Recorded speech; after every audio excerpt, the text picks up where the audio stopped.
eh, y al ser algo más nuevo en general, por distintas razones, todavía genera menos convocatoria, cuando uno hace también más sesiones hoy día en el mundo pediátrico, adolescente, en que hay harta gente del área nuestra, eh, somos menos, pero claramente va creciendo. Entonces ahí yo les diría abiertamente, la charla es bien cortita. Básicamente quisimos hacer esto para hacer algunas actualizaciones o algo de información que ha salido a nivel internacional con respecto a recomendaciones de salud, y súper abierto ahí a Rocío, Ángel y Ana María, entender qué les gustaría, por qué se metieron o por qué se inscribieron a esta sesión, qué temáticas en particular les interesaría conocer o profundizar. Así que no es necesario que lo contesten al tiro, pero un poco, pero un poco para que lo vean, porque vamos a tener un buen tiempo ahí para conversar y discutir. Entonces, déjenme presentar.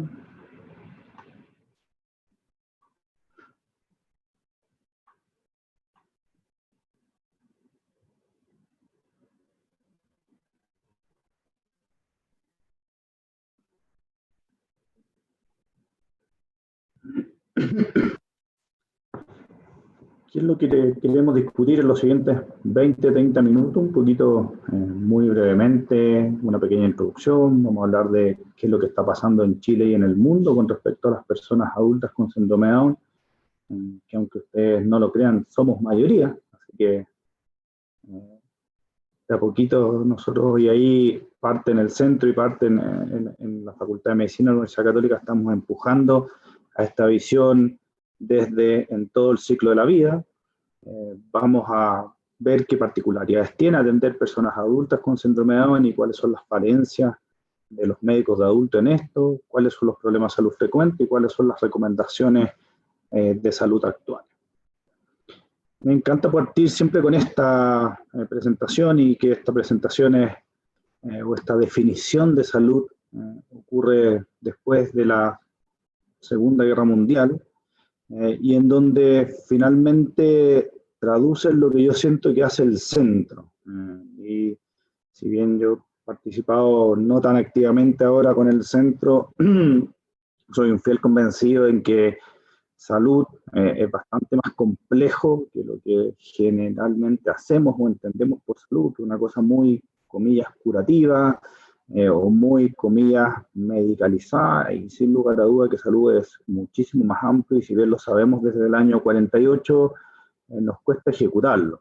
Y en ese sentido, claramente salud es un poco mantenerse en un completo bienestar físico, mantenerse en un completo bienestar mental, mantenerse en un completo bienestar social, y no solamente no tener enfermedades. Y ahí todos somos parte, son parte claramente del equipo de salud, y ahí probablemente es el equipo médico el que tradicionalmente socialmente se ha visto como liderado, pero sin lugar a duda el tema mental, psicólogo, psiquiatra, ambiente, colegio es muy relevante. Y yo creo que sin lugar a duda el centro UC Síndrome Down engloba, junta, promueve esto que todos vemos como súper relevante, donde hay espacio para esto, que son charlas o sesiones educativas, donde hay espacio obviamente para la atención en salud, donde hay espacio para recrearse, donde hay espacio para investigar. Entonces, yo no puedo estar más de acuerdo en cada una de las iniciativas que hace el centro, así que aprovecho de agradecer a todos por la invitación y por la participación. Así que, y esto sin lugar a dudas que es multidisciplinario, o sea, esto no es que sea un profesional u otro profesional, sino que todos somos parte, y ustedes como familiares, conocidos, médicos, cuidadores, también son súper relevantes.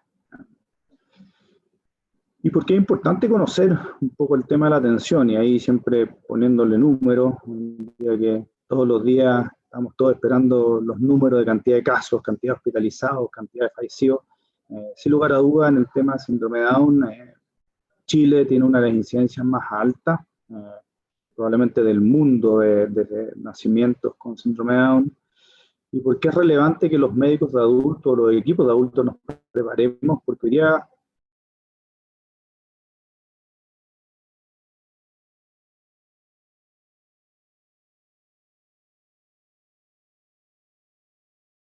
nuestros 3 años. Entonces, hoy día la pediatría, que ha sido el grupo que tradicionalmente ha visto a las personas con síndrome de Down, los ve hasta los 18, hasta los 20, pero nos queda a nosotros, equipos adultos, 40 años de pega. También es importante reconocer que hay distinta prevalencia de enfermedades que la población en general. Obviamente que la forma de relacionarse es distinta, en general son mucho más visuales, los códigos de comunicación son distintos, y sin lugar a duda que en el mundo adulto nosotros vemos con bastante alegría, lo mismo que se ha escrito afuera, en que si bien tenemos una población adulta, probablemente cerca de los 50 años, en que no tuvo mucho acceso a estimulación temprana, a inclusión, a un poco una vida mucho más socialmente activa. Hoy día tenemos una tremenda población de adolescentes y adultos jóvenes que están trabajando, que están participando activamente en la vida pública y que la verdad nos llena a todos de alegría, la verdad. ¿Por qué es más importante? Porque lamentablemente, y esto ocurre en todo el país, los cuidados son diversos. Nos encantaría decir que en Chile se hace lo mismo de Arica a Punta Arenas, como a veces nos insisten las autoridades, pero todos sabemos que eso no es así. Ha habido recientes políticas de inclusión que son muy buenas, pero que sin lugar a dudas al momento de implementarla tiene sus bemoles y es necesario conocerlo, y que claramente ha habido cambios en las políticas sociales que nos obligan a todos, y ahí nosotros como el área médica solo somos un área de apoyo, nos obligan a todos a conocer un poquito más. Ya entrando así más en detalle en la parte más clínica, es evidente, y ustedes lo deben vivir con no sé cuál es sus pacientes, sus familiares, sus hijos, sus hermanos, en que en las personas adultas con síndrome de Down hay una tremenda y compleja interacción entre lo biológico, que es probablemente lo que tradicionalmente vemos en medicina, con el tema ambiental y con el tema social. Y hoy día, si esto lo llevamos a COVID, es aún más complejo. Es evidente que es difícil, es evidente que vivir bajo COVID ha sido súper complejo y ha sido aún más complejo en familiares, familias que tienen dentro de sus miembros alguien con síndrome de Down. Como concepto, las personas adultas con síndrome de Down tienen mayor tolerancia al dolor, para eso hay algunos modelos experimentales que lo validan, tienden a hablar solo, sin lugar a duda el tema social afecta mucho en lo físico, y muchas veces al revés, algo físico termina afectando fundamentalmente por lo conductual, y claramente el tema de los hábitos ha sido algo complejo y es algo complejo en todas las personas adultas con síndrome de Down. Como les comentaba, la expectativa de vida ha avanzado mucho y en Chile ha habido tremendas políticas públicas, probablemente la más relevante es la primera camada de GESES que se incluyó la corrección absoluta y garantizada en todo Chile de cardiopatías congénitas. Vamos a revisar más adelante que hasta la mitad de nuestros pacientes con síndrome de Down pueden tener cardiopatía congénita, y de las cosas que se han hecho bien en este país ha sido políticas públicas inclusivas, como ha sido que hoy día por ley a todos los pacientes que nacen con cardiopatía congénita se les resuelve, y se les resuelve bastante bien. Uno siempre les gustaría que las cosas fueran mejor, pero en general se resuelve y se resuelve bastante bien. Y ahí la población de personas con síndrome de Down se ha visto particularmente favorecida. Y con respecto a los hitos claves, un poco en la evolución y el desarrollo, y esto es un poco lo que nos ha tocado vivir a nosotros en el área adulto, probablemente en los últimos 6, 7 años que llevamos trabajando, yo hoy día pondría como número 1, qué es lo que pasa y por qué finalmente las familias se acercan a los equipos clínicos. Claramente hoy día la pandemia del COVID ha sido un tremendo gatillante, no solamente en síndrome de Down. Yo creo que yo tengo 4 hijos, así que imagínense cómo estamos ahí con mi señora sobrellevando la vida en pandemia, en teletrabajo, teleclases y trabajando. Además yo ejerzo como médico, mi señora también, entonces claramente la pandemia y el COVID nos ha trastornado a todos. Pero esperando salir de la pandemia, yo diría que el egreso de la educación superior o educación universitaria en nuestros pacientes es un motivo de cambio. Y sin lugar a dudas, muchos de nuestros pacientes se acercan cuando ocurre este hito para un poco planificar, vivir el proceso de inclusión laboral o de un poco nuevas expectativas. Otro hito bien relevante que vemos es el egreso de escuelas especiales. Recuerden que muchos pacientes nuestros van a escuelas especiales, no van a colegios o sistemas con inclusión, y sin lugar a duda el egreso o el término también genera un tremendo cambio y un frecuente motivo de consulta. Un tema creciente para nosotros es la pérdida de los cuidadores principales. Si ustedes calculan que nuestros pacientes están viviendo hasta los 60 años, es bastante probable, solo por epidemiología, de que los padres fallezcan antes que eso. Y eso es algo que para nosotros es un motivo bastante frecuente de consulta, en el cual los hermanos nos consultan porque su hermano vivía con los papás fallecen o se enferman o tienen una condición grave, y finalmente ellos como hermanos asumen el cuidado de su familiar, y ese también es un gran motivo de consulta. Y por último, la adultez mayor. Conversábamos que cuando nuestros pacientes están llegando a los 60, 62 años, evidentemente estamos viendo cada vez más pacientes mayores con las complicaciones propias de la adultez mayor en las personas con síndrome de Down. Ya entrando a la parte más, un poco más específica de qué problemas de salud presentan nuestras personas con síndrome de Down, yo diría que presentan problemas de salud del área de salud mental y neurológica, claramente el área cardiológica, eso si bien es más pediátrico, también nos acompaña hasta la adultez. Presentan alteraciones de salud en relación a la piel, fanerios y órganos de los sentidos. Presentan bastantes alteraciones en relación a la parte respiratoria gastrointestinal, y finalmente vamos a discutir algo en las neoplasias. Y probablemente hasta año y medio, y suena repetitivo, pero claramente ha sido muy duro para nuestros pacientes cuánto les ha pegado, cuánto les ha afectado la pandemia específicamente en su vida y las rutinas, no solamente de los pacientes, sino que también de las familias. Del área de salud mental, trastornos del ánimo, trastornos de ansiedad, trastornos obsesivo-compulsivos, fobias, catatonías. Del área neurológica, deterioro cognitivo, Alzheimer, convulsiones, son manifestaciones bastante frecuentes. En el área cardiológica, era hasta hace muchos años la primera causa de mortalidad, pero hoy día afortunadamente todos nuestros pacientes se terminan operando, o la gran mayoría, y eso nos obliga a los médicos de adultos a conocer cómo es el seguimiento de estos pacientes en la adultez, cómo se previenen complicaciones. Muchos pacientes tienen o han sufrido cirugías complejas en la infancia. Esos pacientes tienen mayor riesgo de, por ejemplo, hacer arritmias en la adultez, hacer endocarditis, que eso es la infección de las válvulas, hacer insuficiencia cardíaca. Del área gastrointestinal, probablemente reflujo y constipación es lo más frecuente, y un tema bastante relevante para nosotros, la enfermedad celíaca, que puede llegar a tener hasta una prevalencia de 5 a 10%, en nuestro caso es cerca de 8%, que es una alergia al gluten con manifestaciones no solamente intestinales, sino que es bastante sistémica, el hígado graso, la colelitiasis y las molestias.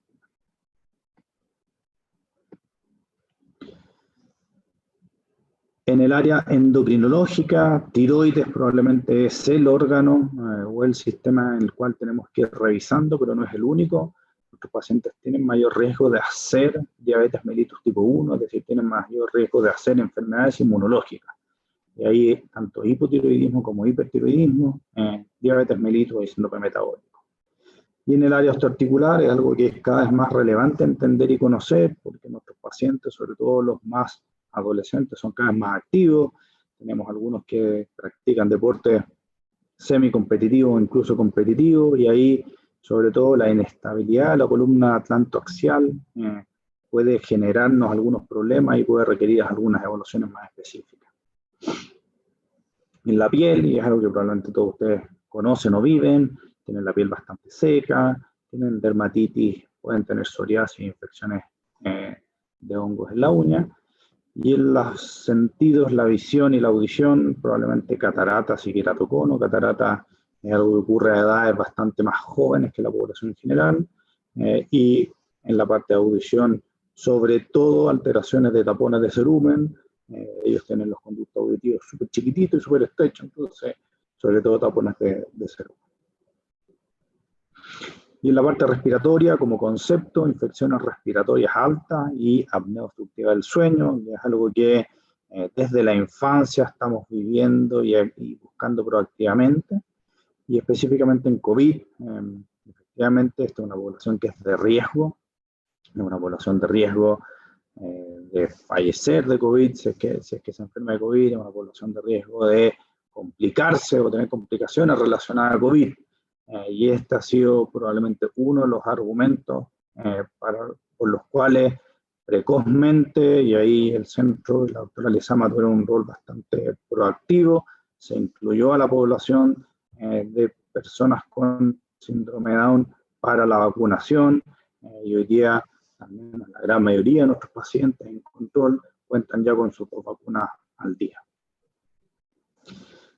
De la parte de las neoplasias, en general son bastante menos frecuentes que las personas sin síndrome de Down, solamente cáncer de testículo ovario en la niñez y algunas leucemias en la infancia, pero en general, afortunadamente, los cánceres o las neoplasias no son un problema, y en el adulto mayor, fundamentalmente, demencia y alteraciones de los sentidos.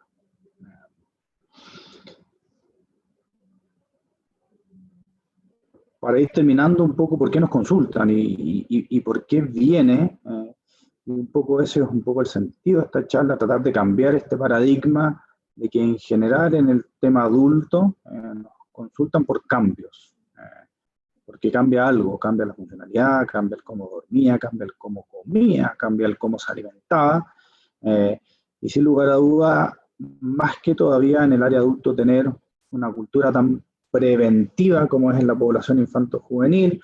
Yo creo que todos llevamos a nuestros niños y hasta adolescentes a los famosos controles sanos. Eso es algo que en la adultez a todo nivel, y no solamente en personas con síndrome de Down, ocurre menos, y es por eso que en general a nosotros nos tienden a consultar por cambios, porque cambia la memoria, porque pierden funcionalidad, porque se pierden, porque duermen peor, porque hablan peor, porque se comunican peor, porque inicia conductas de agresividad, porque inician conductas de irritabilidad, o porque tienen complicaciones mayores como las convulsiones. Todas estas presentaciones clínicas son súper variables, súper poco específicas, y yo creo que es transversal el decir a todo nivel de adultez, insisto, no solamente en síndrome de Down, que tenemos menos cultura preventiva que en la población infantil. Y es por eso que se está haciendo un tremendo esfuerzo a nivel internacional, y nosotros acá lo propio a nivel nacional, en uno, estandarizar los cuidados y supervisión de salud. 2, cada vez tenemos mayor información en Chile y en el mundo de lo que ocurre en personas con síndrome de Down. Y 3, generar evidencia y mayor investigación. Y es por eso que, si gustan podemos compartir ahí por el chat esta publicación salió el año pasado, y probablemente la relevancia que tiene esta publicación es que fue publicada en una de las revistas más importantes de medicina del mundo, que es el JAMA. El JAMA es una de las revistas, una de las 3 o 4 revistas más importantes de medicina en el mundo, una revista de impacto internacional, de impacto global, que todo el mundo lee. Obviamente está publicada en inglés, pero tiene la gran gracia es que por primera vez se publica una temática de ese peso en adultos con síndrome de Down, y esa es la gran gracia. O sea, no es una publicación de recomendaciones de pediatría, sino que es una publicación específica orientada al mundo adulto. ¿Y qué es lo que dice esta recomendación? Y se la puedo compartir, o sea, no es la idea verla en detalle. Finalmente, hoy día en medicina lo que hacemos es revisar toda la evidencia, y esto que está acá, es decir, revisamos toda la evidencia, toda la información que hay publicada, toda la experiencia de expertos, y en relación a esa evidencia generamos una recomendación. Y esta guía es bien didáctica, bastante fácil y amigable de leer, así que se las puedo compartir. Y un poco lo que busca es preguntas que todos los clínicos que vemos personas adultas con síndrome de Down nos hacemos de siempre, es decir, mira, ¿qué pasa con la demencia? Bueno, ¿qué pasa con el hipotiroidismo? bueno, qué pasa con enfermedad celíaca, qué pasa con apnea obstructiva del sueño, qué pasa con obesidad, qué pasa con diabetes, cómo se estudia.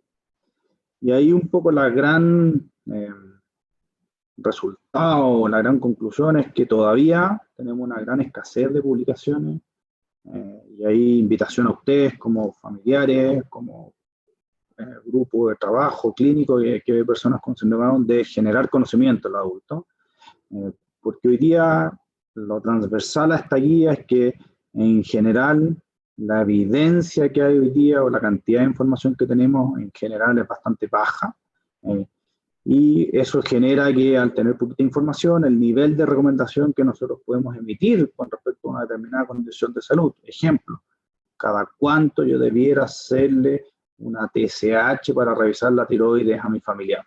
Eso es una pregunta súper, comillas, sencilla o fácil. Lamentablemente no tenemos suficiente información, pero por lo mismo la invitación es a participar en cosas como esta, es decir, a participar en todas estas iniciativas que hace el centro, que lo que buscan es finalmente generar información, generar bases de datos y generar información no en el mundo, sino que acá en Chile, donde tenemos las condiciones, donde tenemos pacientes, donde tenemos familiares, para nosotros también desde el centro y nosotros también desde la universidad ir aportando el conocimiento. Muy en resumen y para ir terminando, en general, la recomendación hoy, y esto es una mezcla de estas guías más, esto otro que es más recomendación antigua, es hacer un control anual regular, y en ese control obviamente pesarlo, medirlo, calcular el índice de masa corporal, medirle la presión arterial. Desde el punto de vista dental, al menos hacer un control dental anual, y de los órganos de los sentidos, audición y visión, revisarlos con médico especialista probablemente cada 2-3 años. Desde el punto de vista oncológico, afortunadamente, como decíamos, el riesgo es bajito, entonces en general, salvo revisarse o tocarse o autoexaminarse, no se recomienda mucho más, y en general de la parte hombres, de la parte prostática, que es otro tema que en general les preocupa mucho a los familiares o a los pacientes, en general, afortunadamente no es un tema. Y lo otro que sí se recomienda es que algunos exámenes de laboratorio, y ahí podremos discutir en la sesión de preguntas cuáles y cómo, pero al menos hacer un hemograma y hormonas tiroides y niveles de colesterol de manera regular, probablemente anual, y el tema de enfermedad celíaca en algún momento durante la UTI. Así que en resumen, un poco la invitación de esta sesión era a contarles que en el mundo adulto cada vez estamos trabajando más en tener programas de salud y de seguimiento. Dos, efectivamente, nos falta mucho, y por eso la invitación a todos ustedes es aportar con conocimiento, y el conocimiento básicamente es las cosas sencillas que a ustedes le pueden, las dudas que ustedes pueden estar teniendo en el día a día, en el cuidado de sus hermanos, familiares, hijos o atendiendo pacientes. Y tres, que efectivamente es más que necesario sumarnos a esta cultura preventiva que es bien propio de la edad pediátrica, y que al menos en el área adulta, a todo nivel, insisto, nos ha costado. Muchas gracias. No sé si tienen ahí alguna duda, pregunta. Muchas gracias, todo muy claro. La invitación ahí a aprovechar de realizar sus preguntas, somos pocos, así que aprovechen, todavía nos queda bastante tiempo. Pueden hacer la pregunta directamente también, pero aprovechemos hasta la instancia y ahí demos unos minutos a ver si surgen preguntas. Hola. Hola. Hola. Mi nombre es Ángela, soy fonoaudióloga, trabajo en una escuela especial. Esperen, voy a prender la cámara mejor. Ahí sí. Trabajo en una escuela especial y la mayoría de los estudiantes son ya adultos, jóvenes adultos. Entonces, yo igual me interesaba harto esta charla porque cuando chiquititos se controlan harto los niños, pero cuando son más adultos eso se pierde un poco. Pero me quedó claro con el último cuadro que eran los exámenes que se podían hacer. Pero con respecto a, por ejemplo, dificultad del corazón, problema del corazón, si era un niño que cuando pequeño no tuvo problemas, cuando adulto puede presentarlos. Muy buena pregunta, y lo que tú vives, Ángel, probablemente es lo que nos toca ver. O sea, a nosotros nos toca ver, sobre todo, pucha, clásico es cuando terminan la escuela especial, es decir, pacientes que en el fondo que estuvieron en mucho control de chicos, muchas intervenciones, después se pierden, yo diría desde los 15, 16 hasta los 25, y cuando salen y vuelven a sus casas, cuando en las escuelas especiales ustedes hacen todo el esfuerzo para mantenerlo lo más posible, y es bien variable la edad, pero ya a los 28, 29 seguro vuelven a sus casas, recién ahí buscan consulta. En el caso de la respuesta específica, es raro que hagan problemas del corazón, afortunadamente. Pueden hacer una cosa bien específica que se llama prolapso de la válvula mitral, o pueden hacer cosas bien finas, pues yo diría que como concepto, si no tuvo nada en la infancia, es poco probable que en la adultez tenga algún problema. Así que yo, más que decirles que tengan chequeos cardiológicos, les diría más bien que vayan o se acerquen a su centro asistencial más cercano para un control general, donde sí o sí a los exámenes generales yo diría incluir sí o sí tiroides. A veces pasa que van estos chequeos en los consultorios, pero sí o sí incluir tiroides, y sí o sí tratar de incluir serología de enfermedad celíaca, que es un examen de sangre. Tenemos dos exámenes, que es anticuerpo antiendomicio y anticuerpo antitransglutaminasa, que son exámenes de sangre y que están cada vez más disponibles, por lo menos para hacer un barrido de si tiene o no tiene enfermedad celíaca. Del resto de los exámenes yo diría que son los exámenes generales, y no requerimos mucho más a lo que vemos habitualmente que ya están haciendo en todos los servicios, en los consultorios del país. Ok, gracias. De nada.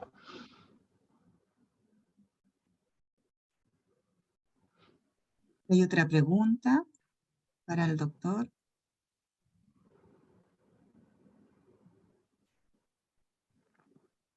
Quedó todo muy claro, parece. ¿Alguna duda? Yo diría que un poco, y sobre todo la invitación,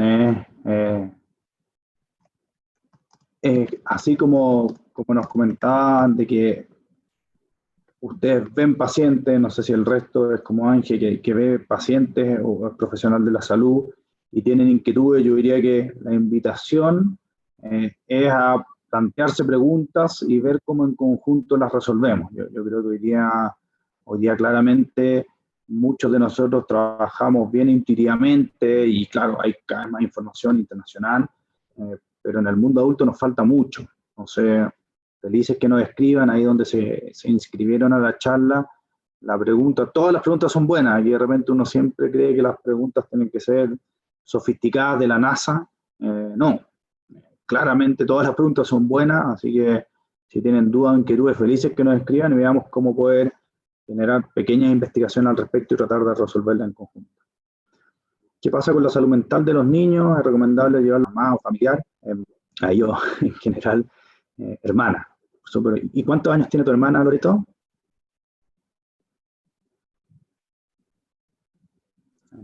¿Aló? No sé si me ¿Sí? escuchan. Sí, Sí. yo soy Loreto. Yo soy hermana mayor de Patricio, que tiene 26. Vamos a decir en general lo mismo que le digo a todos los hermanos. Tu hermano ya es un adulto, pues entonces Sí, la le digo tengo niño. ahí cuando llegan los papás y me dicen los niños, y le digo, pucha, ¿dónde está el niño? Se quedó, porque yo soy médico de adulto, así que entonces, pero no, o sea, yo creo que en general con respecto a salud mental, Loreto, ha sido un temazo, y probablemente tú lo estás viviendo ahí en pandemia, para todos ha sido un tema, así que no crean que es solamente, así que quedarnos, que de verdad ha sido un tema a todo nivel, el tema niños, cuidadores, trabajadores en centros de salud, consultorios, en que los médicos tienen bastante experiencia en sondearlo, el tema de salud mental, y en otros que desafortunadamente no tiempo, y hay recursos psicólogos. Yo diría que sí, al menos es bueno indagar un poco más de la salud mental de nuestros pacientes, y yo diría que probablemente las hemos visto y que es necesario chequear uno ánimo, y el ánimo cuesta a veces pillarlo, pues ya sea por no ser el óptimo, pero sobre todo ánimo. Yo diría dos, el tema sueño y tema salud mental va muy de la mano, cambios de la estructura del sueño va muy de la mano. Y yo diría tres, ansiedad, irritabilidad. Entonces la respuesta respuesta es sí. O sea, hay que revisar la salud mental en cada control. ¿Y por qué? Por el profesional o recurso que tengan. Hay lugares en que efectivamente el acceso a psicólogo es escaso, hay otros lugares en que no, pero sí, sobre todo y hoy más que nunca estar muy atento al tema de salud mental. Gracias.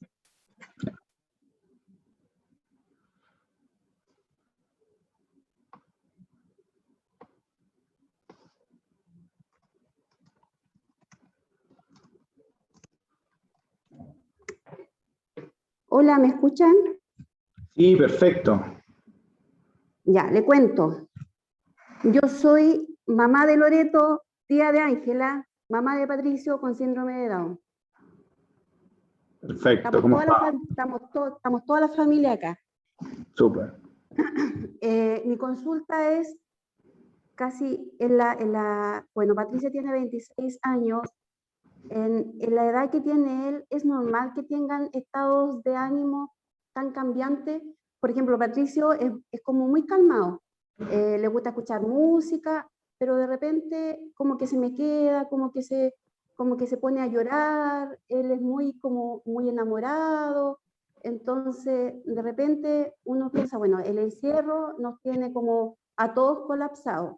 Nosotros vivimos en un campo, y la única forma de que yo puedo, no sé, tratar de sacarlo de ese ambiente es como salir a recorrer el campo, hablarle, escuchar otro tipo de temas o ver otras cosas.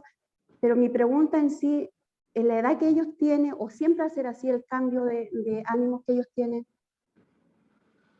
Súper buena pregunta. En general, ellos tienen las fluctuaciones normales de cambio de ánimo, pero no más que eso.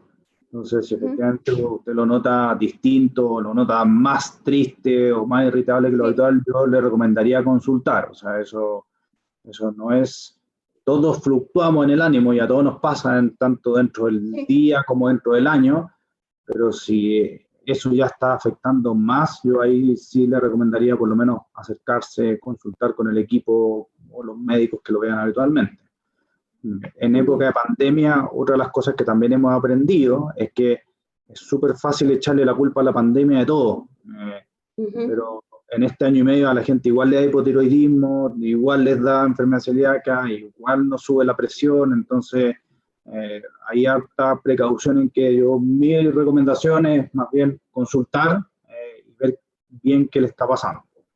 Hemos diagnosticado, por ejemplo, el otro día nos pasó un paciente con síndrome que pucha lo que tenía era enfermedad celíaca y no era que fuera la pandemia ni el telecolegio que lo tenía ahí colapsado, así que mejor O sea, a mí me da como, de repente pienso que a ellos también le podría dar como una depresión. Sí, y les da mucha depresión, así que claramente el encierro ha hecho que muchos de nuestros pacientes estén con depresión o con trastorno adaptativo, así que seguro recomendable consultar. Ya, gracias, doctor. De nada. Disculpe, yo me quedo una pregunta respecto a lo mismo. ¿Alguna recomendación de una psicóloga que se especialice quizá en trabajo con personas con síndrome de Down? Sí, en el mismo centro ahí tienen toda la información. Hay desde equipos de salud mental, psicóloga, hasta terapeutas ocupacionales que trabajan en el centro, hasta psiquiatras. Yo diría que probablemente en ese orden deberíamos ir, desde área psicología, funcionalidad, y probablemente psiquiatras solamente en el extremo final. Así que sí, en el mismo centro, si quieren nos puede escribir y te podemos mandar toda la información. Hoy día además muchos de estos profesionales están atendiendo de manera virtual, así que eso ha sido súper bueno que nos ha permitido hoy día no solamente atender acá a la población de la región metropolitana, sino que hemos atendido gente de Arica a Punta Arenas. Ya, qué bueno. Gracias.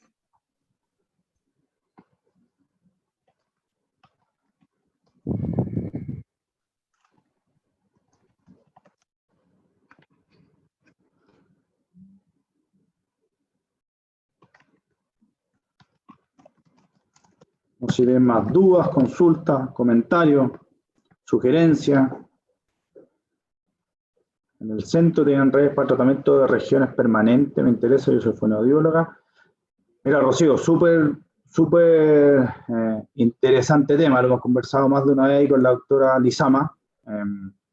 La pandemia tiene muchas cosas malas, pero tiene algunas cosas buenas, y una cosa buena es que finalmente nos acercó harto. Entonces, yo diría que las redes las hemos ido armando, pucha, caso a caso, así que si quieren nos manda un correo, yo le mando mi mail por acá, Rocío. No sé,